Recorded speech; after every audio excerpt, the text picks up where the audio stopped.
5 আগস্টের পর থেকে মাঠ পর্যায়ে আওয়ামী লীগের প্রধান প্রতিপক্ষ দলই হচ্ছে মাপ সন্ত্রাসী বিএনপি। তাই তাদের বিষয়ে কোনো আপোষ চলবে না। তৃণমূল পর্যায়ে যে সকল ভাইরা রয়েছেন, আন্দোলনে নামছেন কি নামবেন পরিকল্পনা করছেন, কোনোভাবে মাথার মধ্যে স্থির করা হবে না যে আপনি হেরে যাবেন।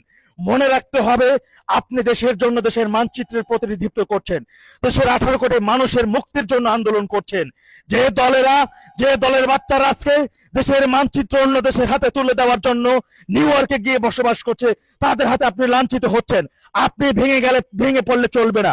মনকে স্থির করতে হবে, সহকর্মীর প্রতি সহানুভূতিশীল হতে হবে, তার সহযোগিতা এগিয়ে আসতে হবে।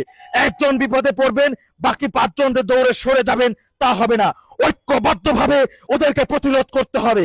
এই মুহূর্তে যদি ওদেরকে প্রতিরোধ না করতে পারেন, এই মানচিত্র কিন্তু বিকে যাবে, এই মানচিত্র কিন্তু হারিয়ে যাবে। আপনি কিন্তু এই মুহূর্তে মাঠে আপনি একা নন, আপনার সাথে পুরো দেশ আছে, পুরো দেশের জনগণ, 18 কোটি মানুষ আপনার সাথে রয়েছে। তাই আপনি হেরে গেলে এই দেশটা হেরে যাবে, দেশের 18 কোটি জনগণ হেরে যাবে। মনে রাখবেন, আপনি যাদের বিরুদ্ধে লড়াই করছেন, আপনি যাদের বিপক্ষে স্লোগান দিচ্ছেন, আপনি যে গণতান্ত্রিক পন্থায় দেশে আন্দোলন করছেন, মিছিল করছেন, মিটিং করছেন, সেটি আপনার স্বার্থের জন্য না, দেশের জনগণের স্বার্থের জন্য। ওদের সাথে কিন্তু দেশের জনগণ নাই, ওরা খুব ভালো করেই জানে যে দেশের জনগণ ওদের সাথে নাই। আপনার সাথে দেশের জনগণ আছে, আর দেশের জনগণ আপনার দিকে তাকিয়ে আছে আপনি কিভাবে সংগ্রাম করছেন, আপনার সংগ্রাম কতটা সফল। তারপরে ওরা আপনার সাথে, আপনার পিছনে আপনি যখন ডাক দিবেন তখনই ওরা আপনার পিছনে নেমে পড়বে। আর সেই নেমে পড়াটা হবে নেত্রীর চূড়ান্ত ডাকের মাধ্যমে। এই মুহূর্তে যেটা করছেন সেটি সেমিফাইনাল। মনে রাখতে হবে, আজকেও ঢাকার মধ্যে প্রায় 12টি জায়গায় আমাদের মিছিল হয়েছে, তার মধ্যে প্রায় শতাধিক নেতাকর্মী গ্রেপ্তার হয়েছে, বিভিন্ন জায়গায় নেতাকর্মীদের লাঞ্ছিত হয়েছে, মব সৃষ্টিকারী সন্ত্রাসী বিএনপি দল ওদেরকে লাঞ্ছিত করেছে, নির্যাতন করেছে, নির্মম ভাবে নির্যাতন চালিয়েছে আমার ভাইদের উপরে। আমি বিএনপির সকল মব সন্ত্রাসীদের উদ্দেশ্যে একটি কথাই বলতে চাই, মনে রেখো, এই দেশ থেকে কিন্তু তোমরা যেতে পারবে না, এই দেশের মধ্যেই তোমাদের থাকতে হবে। 5 আগস্টের মধ্য দিয়ে 32 নম্বরে আঘাত হেনে যে মব সন্ত্রাসীর মাধ্যমে 32 নম্বরে তোমরা ভাঙচুর করে সেখানে স্লোগান দিয়েছিলে, ভাইয়াকে কথা দিলাম 32 নম্বর দখল নিলাম, যার মধ্য দিয়েই দেশের 18 কোটি জনগণের মধ্যে, হৃদয়ের মধ্যে যে আঘাত তোমরা দিয়েছো, তোমাদের পরিণাম যে কতটা ভয়াবহ হবে, কতটা ভয়ঙ্কর পরিণতির মধ্যে তোমাদের ভোগ করতে হবে, এক আল্লাহ জানেন। একমাত্র আল্লাহ ছাড়া কিন্তু তোমাদের ইল্লা তখন আর হবে না। আর আশা করি তোমরা ইতিমধ্যে যে সকল ওয়াকাম করেছো, সারা দেশব্যাপী 14 মাসের ব্যবধানে 15,000-এর অধিক নিরস্ত্র বাঙালি আওয়ামী লীগের নেতা কর্মীদের গুম খুন হত্যা করেছো, সারা দেশব্যাপী যেভাবে রাহাজানি, ধর্ষণ, লুট করেছো, সারা দেশের মধ্য থেকে মানুষের কাছে যেভাবে চাঁদা দাবি করতেছো, শিল্প কারখানা মালিকদেরকে ফোন করে বলতেছো কারখানায় আগুন লাগিয়ে দেব 2 লক্ষ টাকা চাঁদা না দিলে। আবার কোথাও চাঁদাবাজি করে সাংবাদিক যদি নিউজ করতে দেয়, সাংবাদিককে বলো তোর কাছ থেকেও কিন্তু চাঁদা নেব। এই ধরনের অপরাধ, এই ধরনের সংযোগ, অন্যের ফ্যাক্টরি দখল করে নিজের নামে চালিয়ে দেওয়া, মিডিয়া পাড়াগুলোতেও দখল, চাঁদাবাজি চলছে তোমাদের অবিরাম ভাবে।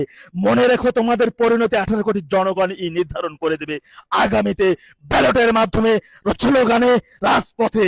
তাই আমি আমার তৃণমূল ভাইদের উদ্দেশ্যে একটি কথাই বলবো, মনোবল হারানো যাবে না।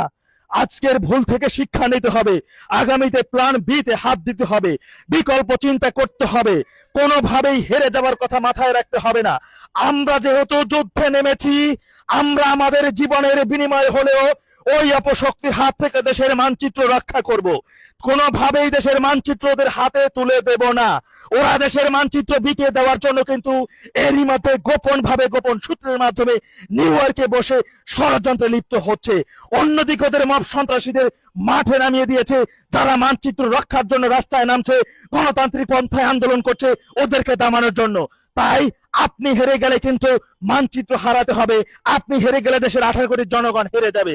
আপনার দিকে কিন্তু পুরো দেশের জনগণ তাকিয়ে রয়েছে, আপনার সংগ্রামের দিকে তাকিয়ে রয়েছে। আজকের ভুল থেকে আগামীতে শিক্ষা নিয়ে বিকল্প পন্থা, বিকল্প চিন্তা করে মাঠে নেমে কোনোভাবেই হেরে গেলে চলবে না, হেরে যাওয়ার কথা চিন্তাও করা যাবে না। আমরা জিতবো, আমাদের সাথে দেশের 18 কোটি জনগণের দোয়া আছে। আমরা আমাদের স্বার্থের জন্য, আমরা ভোগ বিলাসীর জন্য আন্দোলন সংগ্রাম করছি না, দেশ রক্ষার জন্য, দেশের মাকে রক্ষার জন্য, মানচিত্রকে রক্ষার জন্য আমরা সংগ্রাম করছি। আমাদের পূর্বপুরুষে তাদের জীবন দিয়ে এই দেশ আমাদের দিয়ে গেছেন, আমরা আমাদের রক্ত দিয়েও এই দেশের মানচিত্র আমরা রক্ষা করব ইনশাআল্লাহ। তাই কোনোভাবেই মনোবল না হারিয়ে নিজের সহকর্মী নিজেদের মধ্যে আরো যোগাযোগ বৃদ্ধি করে সাধারণ জনগণের কাছে উপস্থাপিত করতে হবে দেশের মানচিত্র কিন্তু হুমকির মধ্যে। আমরা লড়াই করছি, সংগ্রাম করছি দেশের জন্য।